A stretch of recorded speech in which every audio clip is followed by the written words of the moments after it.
When you compare yourself with people in many other countries and previous centuries, you are much more blessed than them. जब आप अपनी तुलना दूसरे देशों के मसीहों से करो या पिछले शताब्दियों के मसीहों से करो, तो आपकी परिस्थिति उनसे कई अधिक बेहतर है। In the olden days, there was no YouTube, there was no video. Nobody could sit at home and listen to a message. पुराने दिनों में कोई YouTube नहीं था, कोई इंटरनेट नहीं था, कोई भी घर बैठकर इन सारे संदेशों को सुन नहीं पाता था। But today you have that privilege. Thank God for that. पर आज आपके पास ये सौभाग्य है, परमेश्वर को उसके लिए धन्यवाद दें। Not only on Sunday, you can listen every day if you want to a message from the Word of God. और इसलिए केवल इतवार के दिन, रविवार के दिन नहीं, आप चाहो तो प्रतिदिन परमेश्वर के वचन से को सुन सकते हो। We have a full Hindi channel on YouTube with many Hindi messages. और YouTube पर हमारा एक हिंदी चैनल है जिस पर कई हिंदी संदेश है। And you can keep on listening every day. और आप प्रतिदिन सुन सकते हो। So thank God for that. और उसके लिए परमेश्वर का धन्यवाद। You got a small child, you're not able to do much like others. और आपके पास छोटा बच्चा है, इसलिए शायद आप दूसरों की तरह बहुत कुछ कर नहीं सकते।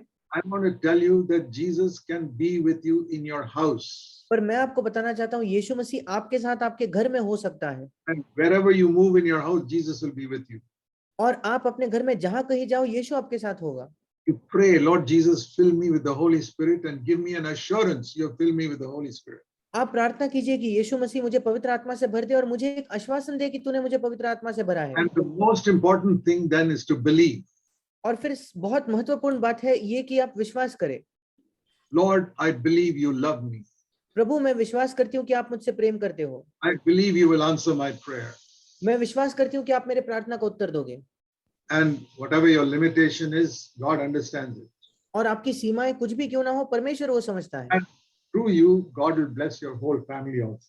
और आपके द्वारा परमेश्वर आपके पूरे परिवार को भी आशीष देगा। So never feel sorry for yourself.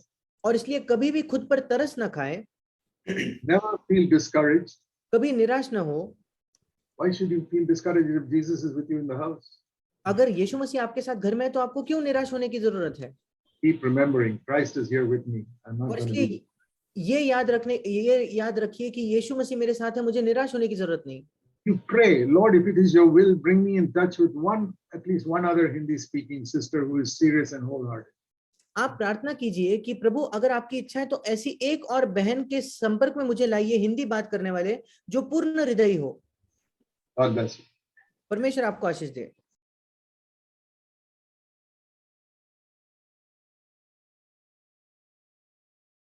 Just like there is good and bad in the world, there's good and bad in the internet also. जैसे संसार में अच्छा और बुरा है, वैसे ही इंटरनेट पर भी अच्छाई और बुराई है। Just like when you go to the market and you buy fish or fruit or anything, you look for what is good. और जैसे जब कभी आप मार्केट में जाओ और आप फल खरीदो, मछली खरीदो, तो आप हमेशा वो देखते हो जो अच्छा है। Everything is not equally good. सब बातें समान तौर पर अच्छी नहीं होती। You go to different shops and you find some shops they are selling cheap, bad stuff. आप अलग अलग दुकानों में जाओ, कुछ दुकानों में आप पाओगे कि वे बहुत ही सस्ती बातें बेचती है। Some people charge a lot of money, but the food is bad. कुछ लोग बहुत पैसा भी मांगते हैं, पर भोजन बहुत बुरा होता है।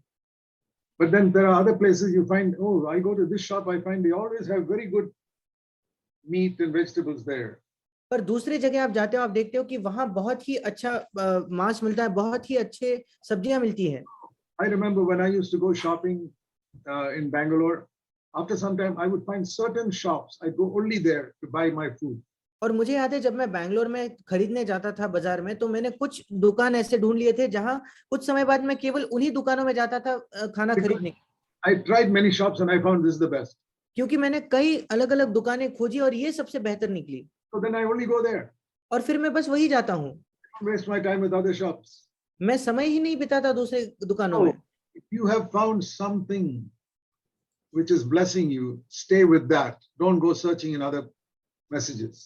और इसलिए अगर आपने ऐसा कुछ पाया है जिससे आप आशीष पा रहे हो, तो वहीं रुक जाइए, किसी और संदेश को ना खोजने की कोशिश करें। There are hundreds of studies that you can get on the internet. ऐसे 100 अध्ययन है जो आपको इंटरनेट पर मिलेंगे। But they'll only go to your head and give you knowledge. पर वे केवल आपके दिमाग में जाकर आपका ज्ञान बढ़ाएंगे, Not life. जीवन नहीं।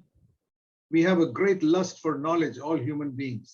हम सब जो मनुष्य होते हैं, ज्ञान प्राप्त करने के लिए हमारे अंदर एक बड़ी लालसा होती है। In the Garden of Eden, God put a tree of knowledge and a tree of life.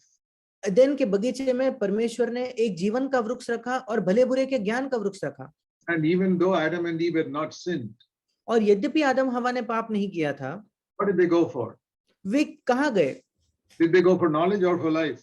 क्या वो ज्ञान देखने गए या जीवन के पास गए? If they had gone for life, the story would have been different. अगर वे जीवन के फल के पास जाते तो कहानी अलग होती। They went for knowledge.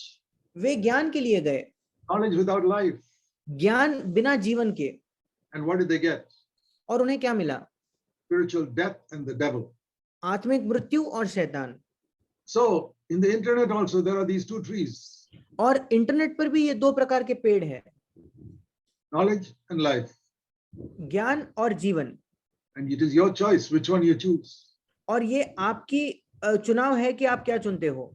I have listened to so many messages on the internet मैंने इंटरनेट पर कई अलग अलग संदेश सुने हैं, just to find out what people are preaching.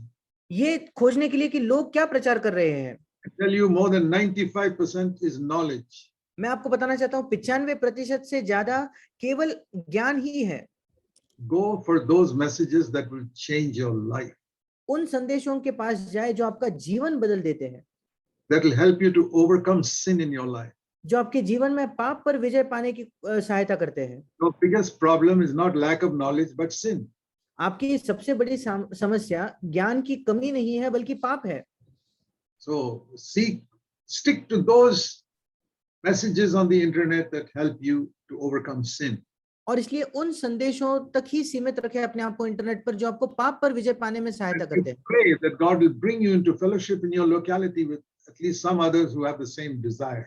और आप प्रार्थना कीजिए कि परमेश्वर आपके ही जगह आपको किसी और के संगति में लाए जिनके अंदर यही इच्छा है। I would rather fellowship with one brother who is serious about overcoming sin than go to a church with 1,000 people who just listen to messages. मैं यही चाहूंगा कि मैं एक भाई के साथ संगति करूं जो पाप पर विजय पाने में दिलचस्पी रखता है, इसके बजाय कि मैं एक ऐसे कलीसिया में जाऊं जहां 1000 लोग हैं जो केवल संदेश सुनने आते हैं। So keep that in mind. और इसलिए इसे ध्यान में रखें। God will guide you. परमेश्वर आपका मार्गदर्शन करेगा। Yeah, I believe you are sincere in your questions. मैं विश्वास करता हूं कि आपके इस प्रश्नों में आप ईमानदार हो। I will answer them. मैं उनका उत्तर दूंगा। When we started CFC 47 years ago, जब 47 वर्षों पहले हमने CFC की शुरुआत की, we were about 3 or 4 people. हम 3 या 4 ही लोग थे। That's all. Meeting in my house. बस उतने ही, मेरे ही घर में हम मिलते थे। And today we are about 150 churches in 14 countries. और आज लगभग हम 150 कलीसियाएं हैं 14 अलग अलग देशों में। We have churches in 2 villages in India where 2000 years there was no church. और भारत के ऐसे 2 गांवों में हमारी कलीसियाएं हैं जहां 2000 वर्ष तक एक भी कलीसिया नहीं थी। Did that happen without doing evangelism? क्या ये किसी भी सुसमाचार कार्य के बिना हुआ है? The only thing we don't boast about it. एक ही बात है कि हम उन पर घमंड नहीं करते। If you go to the CFC website, there is no list of churches there. अगर आप CFC वेबसाइट पर जाओ तो आपको कोई सूची नहीं मिलेगी कि CFC कलीसियाएं कहाँ है। The groups will make a big list of all their churches. दूसरे जो लोग हैं वो एक बड़ी बात बना देंगे कि हमारी इतनी कलीसियाएं हैं। You go to CFC Bangalore website, you think there's only one church. अगर आप CFC बैंगलोर की वेबसाइट पर जाओ तो आपको लगेगा एक ही कलीसिया है केवल। Because we are not interested in numbers. क्योंकि हम संख्या में बिल्कुल दिलचस्पी नहीं रखते। So Jesus said, keep your work hidden. यीशु ने कहा अपने काम को छिपा हुआ रखे। So we have tried to keep our work hidden. और इसलिए हमने कोशिश की हमारे काम को छिपा हुआ रखने की। Because we don't want the approval of men. क्योंकि हम मनुष्यों से की स्वीकृति नहीं चाहते। And we have many thousands of believers in our churches. और हमारे पास कई हजारों विश्वासी हमारे कलीसियाओं में। And at least 2,000 or 3,000 of them are from non-Christian background. और लगभग 2 से 3 हजार लोग हैं जो गैर विश्वासी गैर मसीही परिवारों से हैं। Did we practice evangelism or not? क्या हमने सुसमाचार प्रचार किया या नहीं की? The other thing I want to say is, और दूसरी बात जो मैं कहना चाहता हूँ, I don't believe CFC is the whole body of Christ. मेरा ये विश्वास नहीं है कि CFC इकलौती या पूर्ण मसीह की देह है। We are one very important part of the body of Christ. हम मसीह की देह का एक महत्वपूर्ण अंग है। For example, there are hands, eyes, many other parts of the body. उदाहरण के तौर पर आंखें हैं, हाथ है, शरीर के कई अलग अवयव है, And inside there are many more other parts also. और शरीर के अंदर भी कई मुख्य अवयव है। So, for example, there are two organs inside our body at the back called kidneys. उदाहरण Inside. की उदाहरण के तौर पर हमारे शरीर के अंदर दो ऐसे मुख्य अवयव हैं जिनका नाम है kidneys. You know what they do? क्या आप जानते हो वो क्या करते हैं? They're always purifying, purifying, purifying, purifying. वे निरंतर शुद्धिकरण करते रहते, शुद्ध करते रहते, शुद्ध करते रहते, That is their only job. और ये उनका इकलौता काम है। But if your kidneys die, you die. पर अगर आपकी किडनीज मर जाते हैं तो आपकी भी मृत्यु होगी। Sometimes the Lord has some churches which are like kidneys. Keep on emphasizing purifying. और इसलिए प्रभु के पास भी कभी कभी ऐसी कलीसियाएं होती है जो किडनीज की तरह है, जो हमेशा शुद्ध होने के बारे में, पवित्र होने के बारे में प्रचार करती है। No church can do the full body of Christ's job. कोई भी कलीसिया मसीह के देह का पूरा काम नहीं कर सकती। If we are humble enough to admit that. अगर हम नम्र हो इसको मान लेने में तो। Because some people who work among very poor people, feeding them, clothing them, and giving them medical help. ऐसे कुछ लोग हैं जो बेहद ही गरीब लोगों में काम करते हैं, उन्हें खिलाते हैं, उन्हें वस्त्र देते हैं और उनको मेडिकल सहायता देते हैं। In the name of Jesus and leading them to Christ. यीशु मसीह के नाम से, और उन्हें मसीह के पास लाते हैं। They are also doing a work. We are not doing that. वो भी एक काम कर रहे हैं, हम वो काम नहीं कर रहे हैं। They are also part of the body of Christ. वो भी मसीह के देह का हिस्सा है। I have to do my part. मुझे मेरा काम करना है। CFC has to do its own part, not the work of the whole body. We are only a small part of the body. CFC को अपना खुद का काम करना है, पूरे शरीर का काम नहीं, हम शरीर का एक छोटा हिस्सा है। Bible says God has appointed some as teachers, some as evangelists. Bible में लिखा है कि परमेश्वर ने कुछ को प्राचीन और कुछ को सुसमाचार देने वाले नियुक्त किया है। Like there are doctors and engineers. जैसे डॉक्टर होते हैं, इंजीनियर भी होते हैं। Engineer builds a building, doctor repairs a man's body. Engineer building बनाते हैं और एक डॉक्टर किसी शरीर की मरम्मत करते हैं। Like going to an engineer and saying, "Why aren't you healing this man?" ये फिर बिल्कुल ऐसा हो गया कि आप इंजीनियर के पास जाकर कहो कि आप इसको क्यों नहीं चंगा करते। No, he says, "I'm building a house and repairing the house for this man." नहीं, वो कहेगा कि इसी व्यक्ति का मैं घर बना रहा हूँ, घर की मरम्मत कर रहा हूँ। My fellow worker, the doctor, takes care of his body. मेरा दूसरा सहकर्मी डॉक्टर है, वो शरीर संभालेगा। Like that, we understand there are teachers in the world, doctors, engineers, they are all are needed. वैसे ही हम समझते हैं संसार में शिक्षक है, डॉक्टर्स है, इंजीनियर्स है, उन सब की आवश्यकता है। We don't seem to recognize in the body of Christ it's like that. Each person has got a different ministry. पर हम यही नहीं पहचानते कि मसीह की देह बिल्कुल ऐसे ही है, हर एक व्यक्ति का अलग-अलग सेवकाई है। And we don't boast that we are doing everything. No church is doing everything. और हम ये घमंड भी नहीं करते कि हम सब कुछ कर रहे हैं, कोई भी कलीसिया सब कुछ नहीं कर रही। But we must be clear what God called us to do, and we do it. हमें बिल्कुल साफ होना चाहिए कि प्रभु ने हमें किस लिए बुलाया है और हमें वही करना चाहिए। And we rejoice with others who are doing something else. और हम दूसरों के साथ आनंद मनाते हैं जो दूसरा कुछ कर रहे हैं। Why do they complain about us? We don't complain about them. वो हमारे विषय में क्यों शिकायत करते हैं, हम उनके विषय में शिकायत नहीं करते। We say, please accept those who have another emphasis. हम कहते हैं कृपया उन्हें स्वीकार करें जिनको जो किसी और विषय पर जोर देते हैं। There are certain things that must be true for every part of the body. अब कुछ बातें हैं जो शरीर के हर एक अंग के लिए एक जैसे होनी चाहिए। No church must go after money. कोई भी कलीसिया पैसे के पीछे नहीं दौड़नी चाहिए। No pastor must preach for money. कोई भी प्रचारक पासवान पैसे के लिए प्रचार नहीं करना चाहिए। Every church we must preach humility. हर एक कलीसिया में हमें नम्रता का प्रचार करना चाहिए And holiness. और पवित्रता का, Along with all the other ministries. उसी के साथ दूसरी सेवकाइयों का भी। That is the answer. और वही उत्तर है। Yeah, we are encouraged to hear that you are being blessed by the word. और हम प्रोत्साहित होते हैं ये सुनकर कि आप वचन सुनकर आशीषित हुए। Please continue in that. उसी में जारी रहे And continue reading the books and listening to the messages. और किताबों को पढ़ते रहे और संदेशों को सुनते रहे। Because all of us got a long way to grow to become like Jesus Christ. क्योंकि हम सबको एक लंबा सफर तय करना है अगर हम यीशु मसीह के जैसे बनना चाहे तो। Even at my age, I'm trying to become more like Christ. सोचकर देखिए, मेरी उम्र में मैं अब भी कोशिश करता हूँ कि मैं ज्यादा मसीह जैसे बनूं। The main thing we emphasize, and that's what you need. और ये मुख्य बात है जिस पर हम जोर देते हैं और आपको भी इसी की जरूरत है। Seek to become like Christ in your personal life. आपके व्यक्तिगत जीवन में आप मसीह जैसे बनने की कोशिश करें। More and more. अधिक और अधिक। Seek for fellowship also, that God will give you some good fellowship. आप संगति को भी खोजें कि परमेश्वर आपको कुछ अच्छी संगति दे। So we are very happy that you have read so many books and listened to messages. हम बहुत खुश है कि आपने कई किताबें पढ़ी है और संदेशों को सुना है।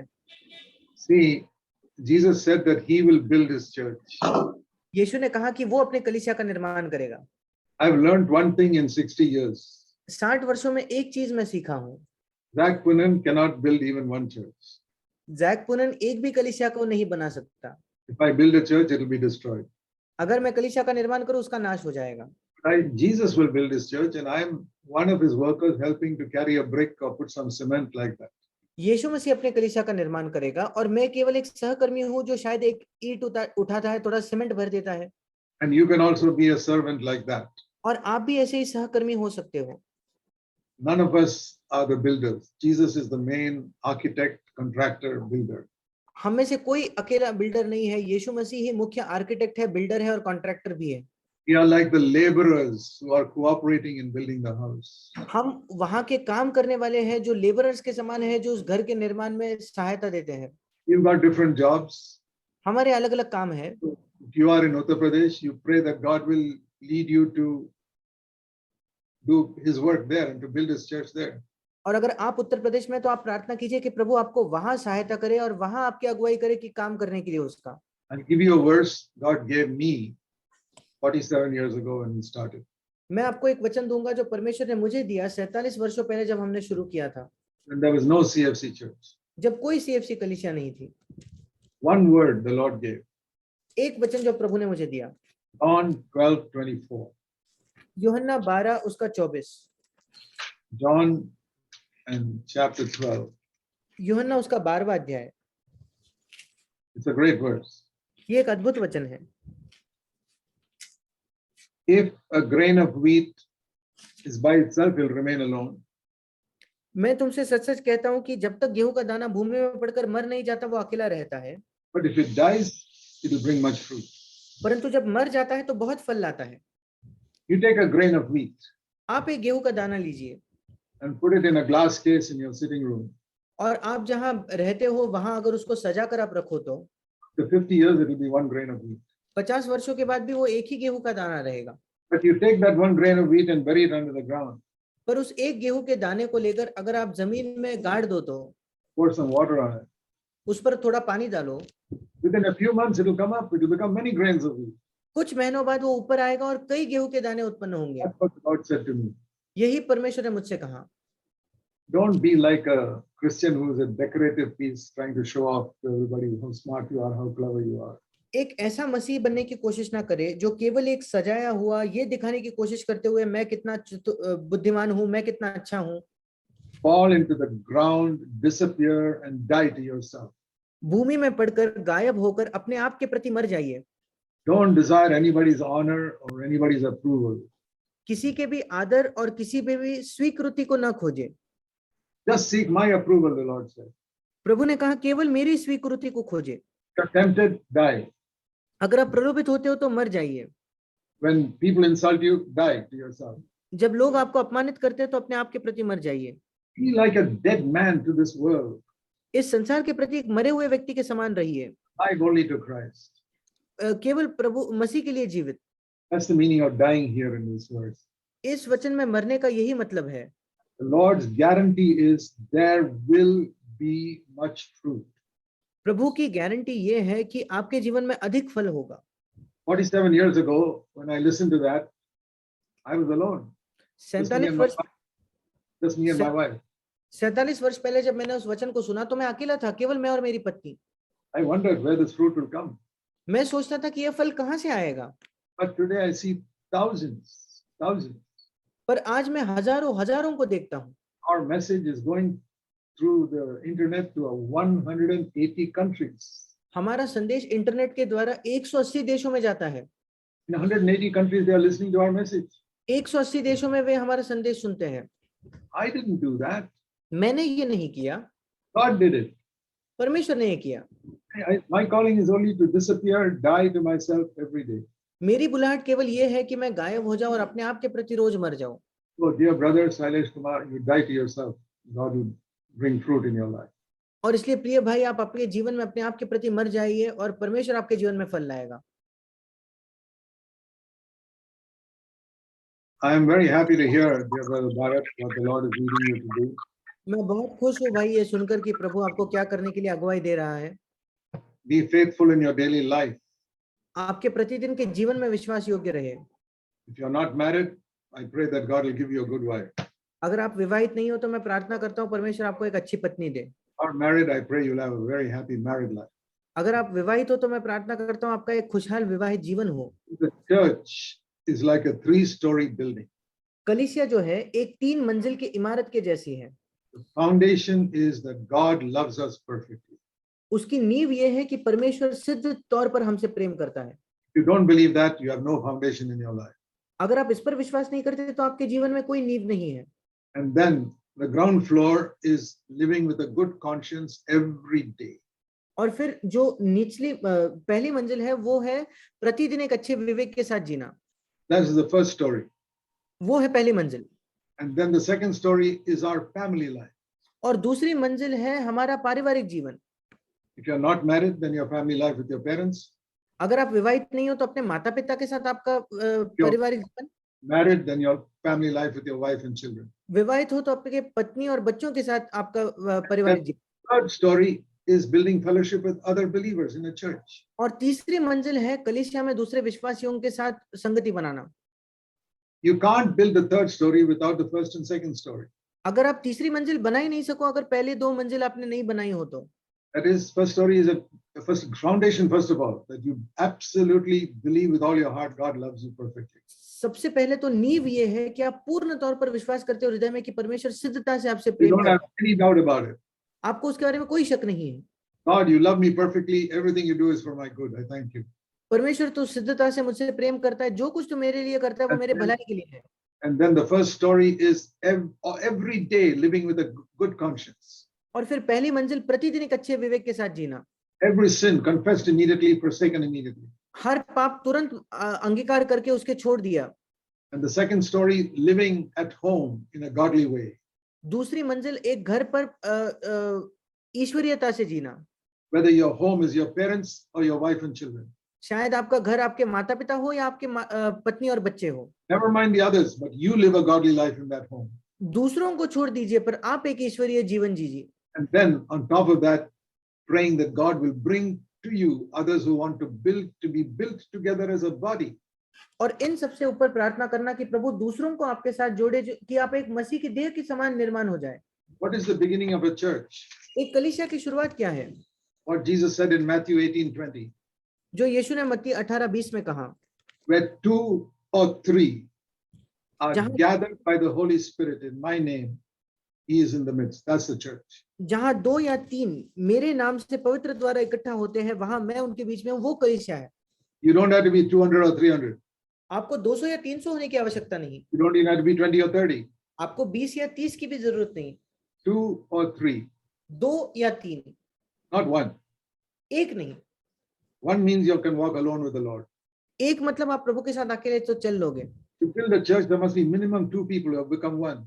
कलीसिया का निर्माण करने के लिए आपको 2 लोगों की आवश्यकता है जो एक हो चुके हैं।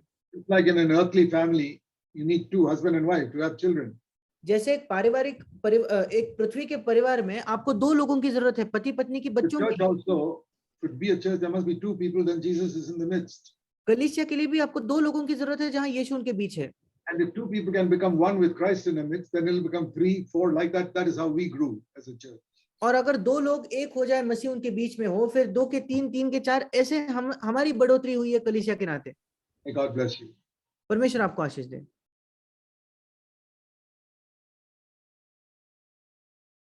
And I would say this, Steve, growth is something that will take place till the end of your life. और मैं ये कहूंगा कि बढ़ोतरी जो है, उन्नति जो है आपके जीवन के अंत तक होती रहेगी। I need to grow because I'm not yet 100% like Christ. मुझे बढ़ने की आवश्यकता है क्योंकि मैं 100% मसीह जैसा नहीं हूँ। There are areas in my life I don't know. When God shows me, I can grow there. मेरे जीवन के ऐसे क्षेत्र है जिसको मैं नहीं जानता, जब प्रभु मुझे दिखाएगा फिर मैं बढ़ूंगा। It's like in a school. बिल्कुल एक स्कूल के जैसे। When you're in 2nd standard, you don't know algebra and trigonometry and all that. जब आप दूसरी कक्षा में होते हो, आप भौतिकी, अलजेब्रा नहीं जानते, आप ट्रिग्नोमेट्री नहीं जानते। So it comes slowly, slowly, you learn more and more. और वो धीरे धीरे होता है, आप ज्यादा ज्यादा सीखते जाते हो। But even after you come to 10th standard, there's still more you have to learn in college. पर 10वीं कक्षा के बाद भी ज्यादा होता है जो आपको कॉलेज में सीखना है। Christian life is a constant growth. और मसीह जीवन एक निरंतर उन्नति है। And don't get into arguments or controversy with other believers who don't agree with what you're seeking after. और दूसरे विश्वासियों के साथ कोई लड़ाई या विवाद न करे जो उसके पीछे नहीं खोज रहे जो आप खोज रहे हो। And everything that you hear from me, please go to the Word of God and get it from Christ directly also. और जो कुछ आप मुझसे भी सुनते हो बाइबल के पास जाकर उसको सीधे तौर पर मसीह से भी प्राप्त कीजिए। I'm only a pointer saying, there's what Jesus is saying, read that. मैं केवल एक पॉइंटर हूं जो ये दिखाता है कि देखिए वहां यीशु क्या कह रहा है, उसे पढ़े। If you only listen to me, you will be blessed. I know that. आप केवल अगर मुझे सुने तो मैं जानता हूं कि आप आशीषित होंगे। But if in addition you go beyond me to Christ, you'll be more blessed. पर अगर उससे भी बढ़कर मुझसे आगे बढ़कर आप मसीह के पास जाए तो आप बहुत आशीषित होंगे। That is why I emphasize you must pray to be filled with the Holy Spirit. इसी वजह से मैं जोर देता हूं कि आपको प्रार्थना करनी है कि आप पवित्र आत्मा से भर जाओ। Don't become a Pentecostal. एक पेंटिकॉस्टल मत बन जाइए। Be a true Christian, like the Acts of the Apostles. एक सच्चे मसीह बने प्रेरितों के काम की तरह। I know the brethren don't emphasize this. मैं जानता हूं कि ब्रदरन इस पर जोर नहीं देते। Don't get into an arguments with them. उन लोगों से विवाद न करें। I'll tell you something. मैं आपको कुछ बताऊंगा। Your life, a Christ-like life, is the greatest argument that you can preach. एक मसीह जैसा जीवन ये सबसे बड़ा एक विवाद है जिसका आप प्रचार कर सको। Not words that you speak from your intelligence. आपके शब्द नहीं जो आपके बुद्धिमानी से आप कहो। Many people argue with me about doctrines. कई लोग मुझसे वाद करते हैं डॉक्ट्रिन पर, सिद्धांतों पर। I say, I know what the Lord has done in my life. मैं कहता हूं कि मैं जानता हूं कि प्रभु ने मेरे जीवन में क्या किया है। I know what the Lord has done in my relationship with my wife. मैं जानता हूं मेरे पत्नी के साथ जो संबंध है उसमें प्रभु ने क्या किया है। I have 4 sons. They are all disciples of Jesus. मेरे 4 बेटे हैं, वे सब यीशु के शिष्य हैं। And they are building churches. और वे कलीसियाओं का निर्माण कर रहे हैं। I've seen the result in my life. और मैंने अपने जीवन में प्रतिफल देखा है। People can argue with me about doctrine, but I say this is the result in my life. लोग मुझसे सिद्धांत के ऊपर बहस कर सकते हैं पर मैं कहूंगा मेरे जीवन में ये परिणाम है। There are some people who say that we are preaching a wrong doctrine. ऐसे कुछ लोग हैं जो कहते हैं हम गलत शिक्षा सिखाते हैं। What I tell them is, मैं उनसे ये कहता हूँ, you say we are sowing a bad seed, but we're getting a good crop. आप कहते हो कि हम एक बुरा बीज, गलत बीज खेत में डाल रहे हैं पर हमारी फसल तो अच्छी आ रही है। You people say your seed is good, but your crop is bad. आप लोग कहते हो आपका बीज सही है पर आपकी फसल बुरी है। Look at your family life. आपके परिवार जीवन को देखें। Look at the way your children are growing up. आपके बच्चे कैसे बड़े हो रहे हैं उसको देखें। That is the crop. वो फसल है। By the fruit you shall know them, not by boasting about the seed we are sowing. यीशु ने कहा उनके फल से तुम उन्हें पहचानोगे, ये नहीं कि हम कौन सा बीज बो रहे हैं। Don't get into argument with people about doctrines. और इसलिए लोगों से सिद्धांत के ऊपर बहस न करें। God bless you. परमेश्वर आपको आशीष दे। Yes, Brother Praveen, thank you very much for your testimony. It's always an encouragement to us to hear that somebody is blessed. आपके गवाही के लिए आपका धन्यवाद। ये हमारे लिए हमेशा एक प्रोत्साहन होता है कि कोई आशीष पाई है किसी ने। Be faithful in the little things in your life, आपके जीवन की छोटी बातों में विश्वास योग्य बने रहे and God will bring fruit from your labors. और परमेश्वर आपके परिश्रमों से फल लाएगा। Okay, you pray that God will fill you with the Holy Spirit and God will guide you. So many people think that some man of God prays for them, everything will be solved. कई लोग सोचते हैं कि कोई परमेश्वर का जन उनके लिए प्रार्थना करेगा और उनके जीवन की सारी समस्याओं का हल हो जाएगा। That's not true. वो सच नहीं है। I'm sure Jesus prayed for Judas Iscariot, but he was still lost. मैं निश्चित हूँ यीशु मसीह ने यहूदा इस्करियोती के लिए प्रार्थना की पर उसके बावजूद वो खो गया। If everything depended on Jesus praying, the whole world would be converted.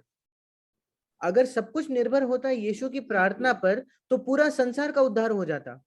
So it's good that people pray for us, but we must be faithful to take up the cross every day.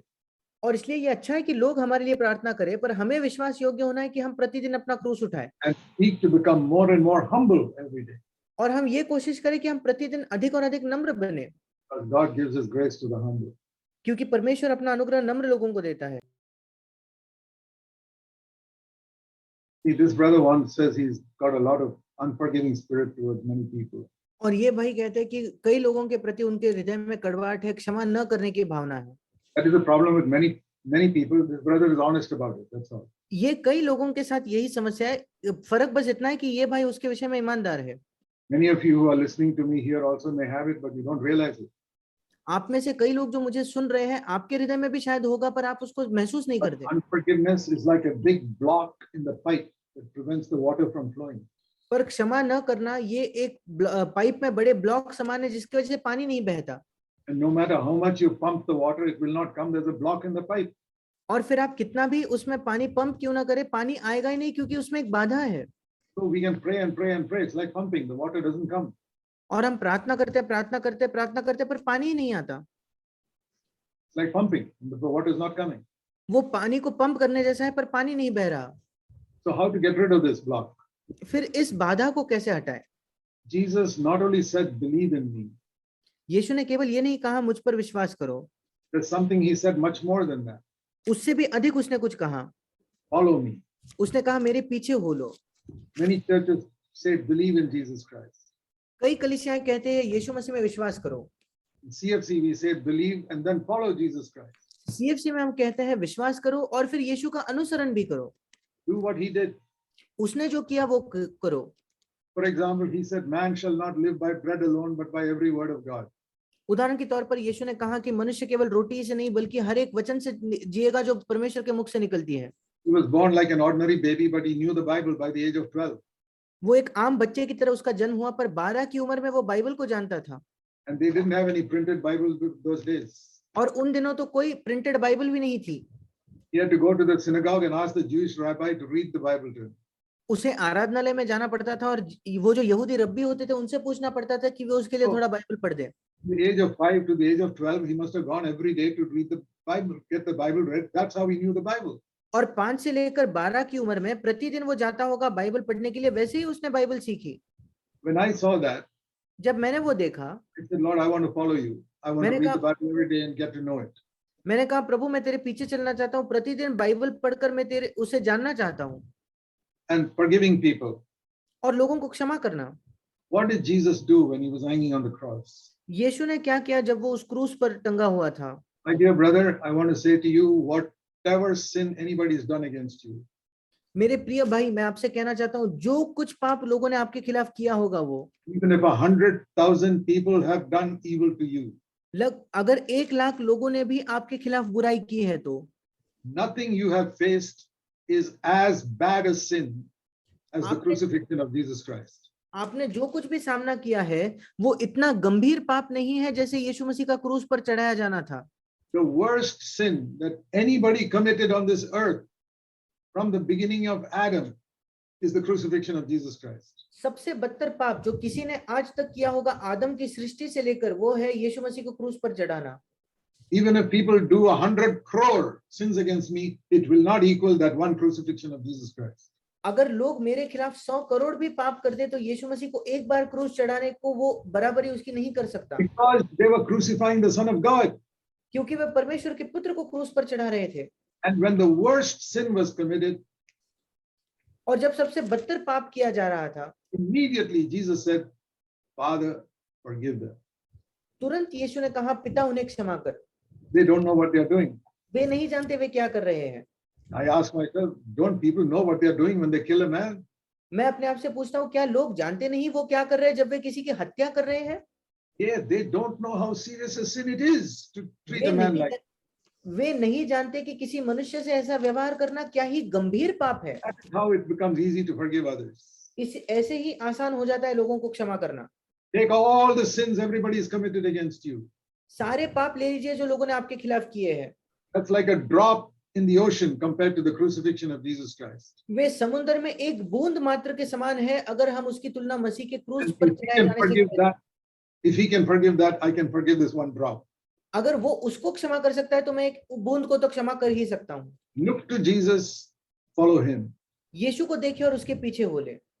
and see how much you have sinned against Christ yourself. और देखिए कि आपने खुद मसीह के खिलाफ कितने महान पाप किए हैं। And he has forgiven you all that. और मसीह ने आपको वो सब क्षमा किया है। And he taught us to pray, Father, forgive us just like we forgive others.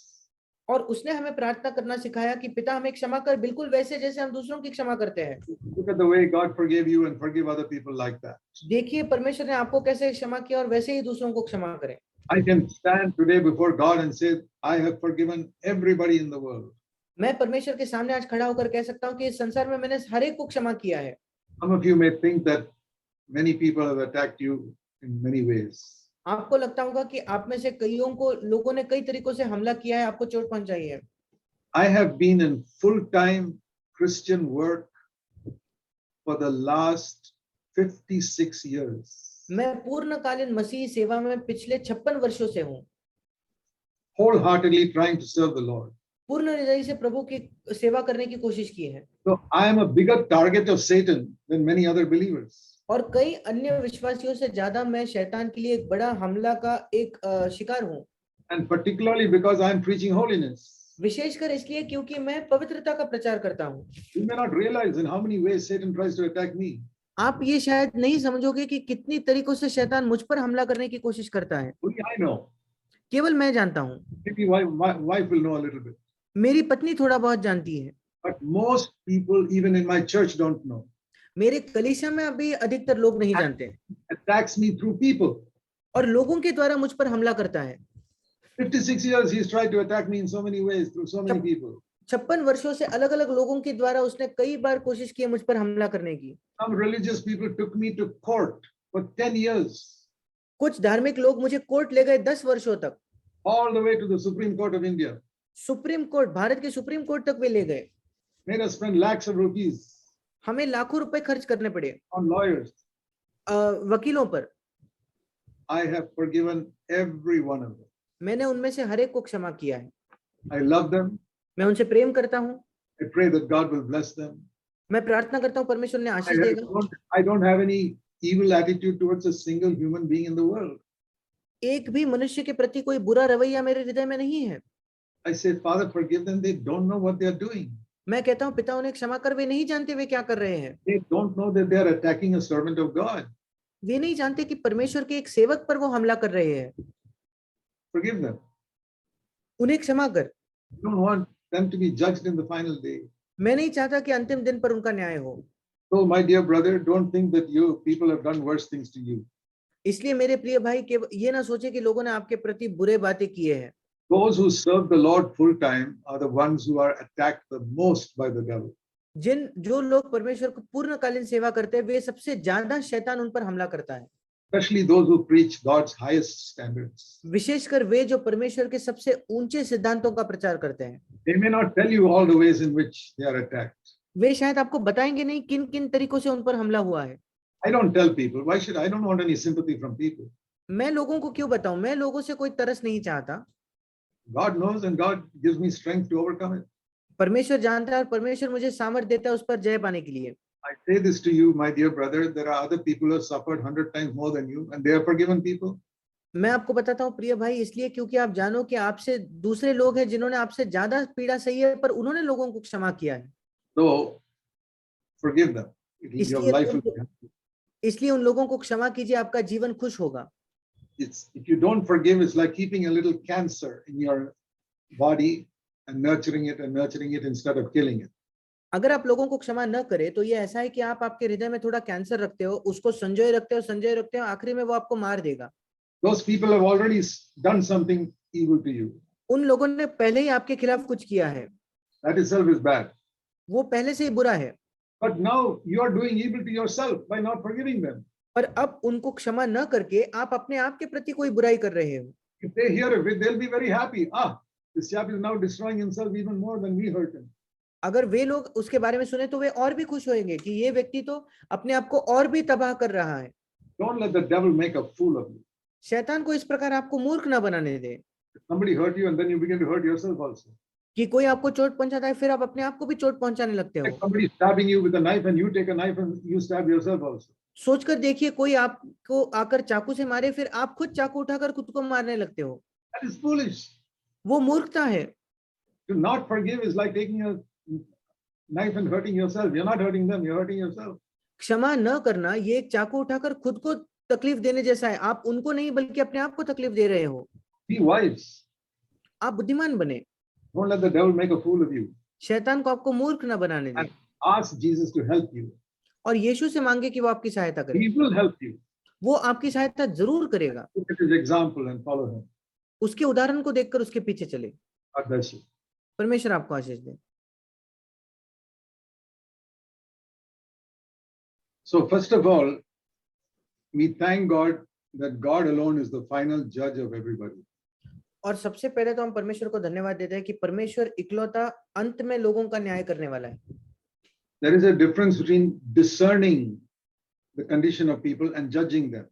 लोगों की अवस्था परखना और उनका न्याय करना, इसमें अंतर है। See, if I go to a shop and I feel this shopkeeper is deceiving people about the items he is selling, अगर मैं एक दुकान में जाऊं और मुझे लगे कि ये दुकानदार लोगों को धोखा दे रहा है वो जो बेच रहा है उसमें, I must discern it, but I don't have to report that man to the police. मुझे परखना है, पर मुझे जाकर पुलिस को बताने की जरूरत नहीं। No, I am not the judge of all these people. नहीं, इन सारे लोगों का मैं न्यायाधीश नहीं हूँ। I won't go to that shop to buy those things because he is cheating people. मैं उस दुकान में नहीं जाऊंगा क्योंकि वो लोगों को धोखा देता है। But my job is not to go around the town and find all the cheats and report them all to the police. पर मेरा ये काम नहीं कि मैं शहर में घूमूं और सारे जो धोखेबाज हैं उनको पकड़कर उनके बारे में पुलिस को बताऊं। No, the same way I don't go around the churches to find out who all are wrong and condemn them. और वैसे ही मैं सारे कलीसियाओं में नहीं घूमता ये ढूंढने के लिए कोई कौन कौन लोग गलत है और फिर उन पर दोष लगाओ। The people who listen to me are my family. Them I must warn. Be careful about all these people. जो लोग मुझे सुनते हैं वे मेरा परिवार है, उनको मुझे सावधान करना है कि इन लोगों के बारे में सतर्क रहे। See, if there are some crooked people going around cheating people in my hometown, अगर मैं जहां रहता हूं वहां लोग बुरे दुष्ट लोग आकर लोगों को धोखा दे रहे हैं तो I have to warn my family members. I don't have to go around to all the houses and warn everybody. मुझे जाकर अपने परिवार के जनों को सावधान करना है, मुझे जाकर सबको सतर्क करने की जरूरत नहीं। So, those who listen to me, I warn them. और जो मुझे सुनते हैं मैं उनको सतर्क करता हूँ। Compare everything with the Bible. हर एक बात की तुलना बाइबल से करके देखें। Compare everything with what Jesus said. जो यीशु ने कहा उससे तुलना करके देखें। If they don't preach everything Jesus said, something is wrong. और जो कुछ यीशु ने कहा उस पर अगर वे प्रचार नहीं कर रहे तो कुछ गलत है। Everything. Jesus said, teach them all that I taught you. सब कुछ यीशु ने कहा जो कुछ मैंने सिखाया उसकी आज्ञा मानना सिखाओ। Yeah. No subject must be left out. कोई भी विषय रहना नहीं चाहिए। What is the difference between preaching and teaching? प्रचार करना और सिखाना, इसमें क्या अंतर है? Yeah. Teaching is a more detailed study of a subject. शिक्षा देना, सिखाना, ये किसी विषय के बारे में बहुत ही गहराई में बताना है। Preaching, we can all preach according to the level of our experience. प्रचार मतलब हम में से हर एक प्रचार कर सकता है अपने अनुभव के स्तर के अनुसार। The person who is born again. जो व्यक्ति जिसका नया जन्म होता है। I was born again in 1959. 1959 में मेरा नया जन्म हुआ था। Immediately, I started giving out tracts and telling other people you must be born again. तुरंत मैं ट्रैक्ट्स देने लगा, लोगों को बताने लगा कि आपका नया जन्म होना चाहिए। I could not teach them from the Bible. मैं बाइबल से उन्हें नहीं सिखा सकता था। I was not a teacher. क्योंकि मैं शिक्षक नहीं था। But I could preach. पर मैं प्रचार तो कर सकता था। Preach up to my level. मेरे स्तर तक मैं प्रचार कर सकता था। That time, all I knew was Jesus died for me. He forgave my sins. उस समय मैं केवल यही जानता था, यीशु मसीह मेरे पापों के लिए मरा, उसने मेरे पापों को क्षमा किया है। But then, as I grew and the Lord gave me the gift of teaching, and that is a gift, then I can teach others. पर फिर जब मैं बढ़ते गया और जब परमेश्वर ने मुझे सिखाने का वरदान दिया, फिर मैं लोगों को सिखाने लगा। God has not given the gift of teaching to everybody. परमेश्वर ने सिखाने का वरदान हर एक को नहीं दिया है। So that is a gift we read in Ephesians 4 verse 11. He gives to some people. वो एक वरदान है जो इफिसियों 4:11 में हम पढ़ते हैं, वो कुछ लोगों को देता है। So there are people who, like you read 1 John 1:6, they say they have fellowship with him, but they walk in darkness. और इसलिए कुछ लोग हैं, जैसे आपने पहले यूहन्ना 1:6 का जिक्र किया कि वो कहते हैं वे ज्योति में चलते हैं पर वे अंधकार में चलते हैं। So what should we do? फिर हमें क्या करना चाहिए? Those in our spiritual family, we must warn about them. हमारे जो आत्मिक परिवार में है, हमें उनको सतर्क करना है, उनके विषय में चेतावनी देनी है। I'm not here to go to them and judge them saying you're going to hell or you're disobedient. No. पर मेरा ये काम नहीं कि मैं उनके पास जाकर उनका न्याय करूं, उन्हें कहूं कि तुम आज्ञा नहीं मानते, तुम नरक जाओगे। God may call some special prophets to go and tell them. I'm not one of them. पर परमेश्वर कुछ विशेष भविष्यद्वक्ताओं को खड़ा कर सकता है उनको जाकर बताने के लिए, पर मैं उनमें से एक नहीं हूँ। My calling is God gives me a family that is gradually growing around the world, and I have to keep warning them, be careful, be careful. मेरी बुलाहट है कि परमेश्वर मुझे एक परिवार देता है इस संसार में, और मुझे उनको सावधान करते रहना है कि सतर्क रहे, सतर्क रहे। You must also see who are the ones who have some confidence in you. Please guide them and correct them. और आपको देखना है कि ऐसे कौन लोग हैं जो आप में हिम्मत रखते हैं, हियाव रखते हैं, आपको उनको प्रोत्साहन देना है, उनको सुधारना है केवल। Watch over your own life first. सबसे पहले अपने जीवन पर ध्यान दे, Walk with the Lord. प्रभु के साथ चले, Overcome all known sin. सारे पाप को जिसको आप जानते हो, सचेत पाप पर जय पाए। From the little that you testified, I already see you have understood a lot. जो आपने थोड़ी सी गवाही दी उससे मैं देख पाता हूँ कि आप बहुत कुछ समझ गए हो। That's wonderful that God has given you so much light already. ये अद्भुत है कि परमेश्वर ने अभी आपको काफी चीजों पर ज्योति दी है। Don't be against any born again Christian, whether he's Brethren, Pentecostal, Baptist, Methodist, anything. किसी भी नए जन पाए हुए विश्वासी के खिलाफ न हो, चाहे वो बैप्टिस्ट हो, मेथोडिस्ट हो, पेंटिकॉस्टल हो, ब्रदरन हो, कोई भी हो। I'm not against them. I love them all. मैं उनके खिलाफ नहीं हूं, मैं उन सबसे प्रेम करता हूं, I disagree with you पर मैं उनसे राजी नहीं होता, because the Bible says something else. क्योंकि बाइबल कुछ और सिखाती है। Don't argue with. पर मैं उनसे जाकर झगड़ा नहीं करता। Whenever people come to argue with me, I say, no, I don't like argument. जब कभी लोग मुझसे बहस करने आते हैं तो मैं जाकर कहता हूं कि नहीं, मुझे बहस करना नहीं पसंद। If you want me to show you from scripture, I'll show you. अगर आप चाहते हो कि मैं आपको बाइबल से कुछ दिखाऊं तो मैं आपको दिखा दूंगा। If you want to argue with me and prove that I'm wrong, I'm not going to argue. पर अगर आप बहस करना चाहते हो, ये साबित करना चाहते हो कि मैं गलत हूं, तो मैं बहस नहीं करूंगा। Careful that you don't get into argument with people who are trying to convince you about something. और इसलिए सावधान रहे कि आप ऐसे लोगों से बहस नहीं करते जो आपको किसी बारे में बताने की कोशिश कर रहे हैं। We must not be people of fighting type. हमें लड़ने झगड़ने वाले लोग नहीं होना है। We must be people of peace. हमें शांति के लोग बनना है। We instruct those who want instruction. हम उन लोगों को शिक्षा देते हैं जो शिक्षा चाहते हैं। I'll give you one example. मैं आपको एक उदाहरण दूंगा।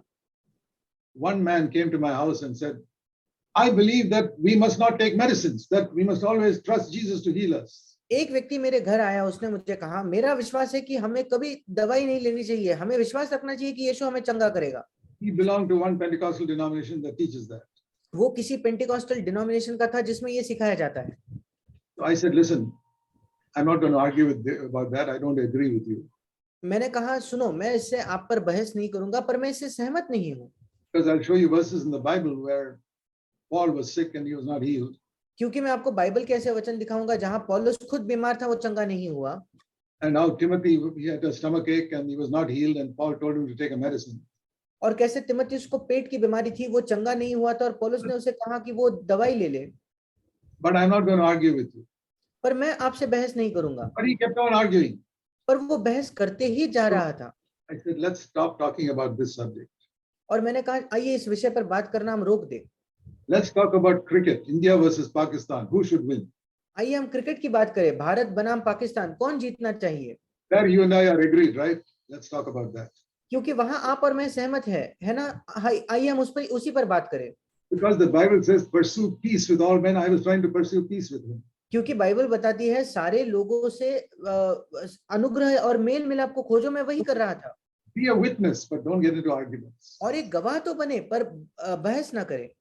And pray that God will give you fellowship wherever you go.